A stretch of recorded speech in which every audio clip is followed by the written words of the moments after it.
Left, the huge flames devouring an apartment complex under construction just a few hours ago. And on the right, Sky 7 live over the scene right now on West Grand Avenue near Filbert Street in Oakland. And we just learned minutes ago this complex included 6 structures, all of which caught fire. And as you can see on the right there, that fire is still burning. ABC 7 News reporter Amy HOLLYFIELD has been there all morning long gathering the latest details. Amy, what do we know? Hi, Reggie. They are now saying that 4 of the buildings here are a total loss. They still are fighting fire inside 2 buildings. Take a look at the view from Sky 7 where you can see the flames that they're still dealing with and the fight they're still engaged in. The water they're still putting on this building. They're calling the fire that is still burning very stubborn, and they think that they will be dealing with it all day long. These are townhomes that were under construction.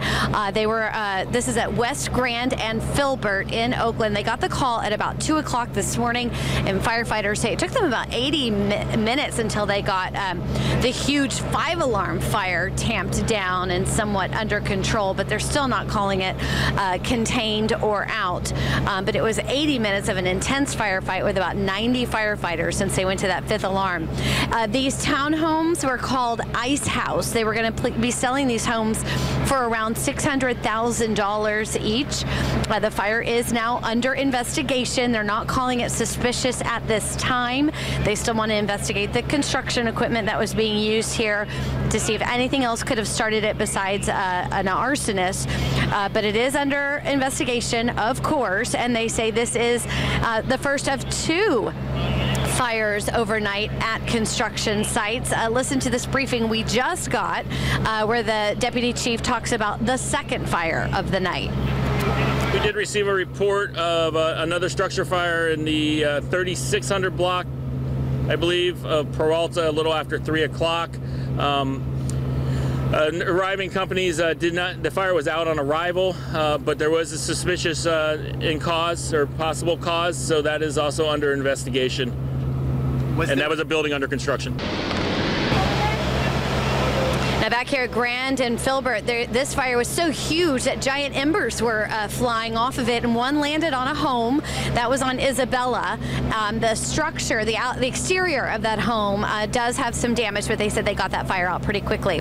They turned the power off to about 2,000 customers in the area because some transformers were blowing. They were seeing some lights start to come back on, so they are starting to return the power to some. So working on that, and they evacuated about 20 people in this area just in case. Those people are still evacuated. We're seeing some of them still out here on the sidewalk. It's very cold out here.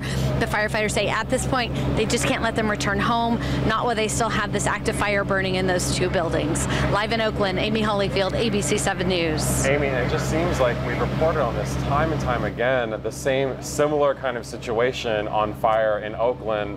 Where are we now numbers-wise as far as how many fires like these we've seen in the past few years? Well, I know there's been 5 in Oakland before these 2. Don't forget that huge one we saw in Concord. We also saw a huge one in Emeryville. All of them have been construction sites where they were building residences. I did talk to some workers who've been working on this project. They're very frustrated. They're very upset. They said there have been some graffiti here. So they feel like they have been getting some negativity about this project. And now this, and they're worried that this could cost anywhere from 50 to 75 people their jobs who have been working on this building. But at this point, we're looking at this being number 6 and number 7 just here in Oakland. Reggie? In an area where we are facing a housing crisis. Amy HOLLYFIELD.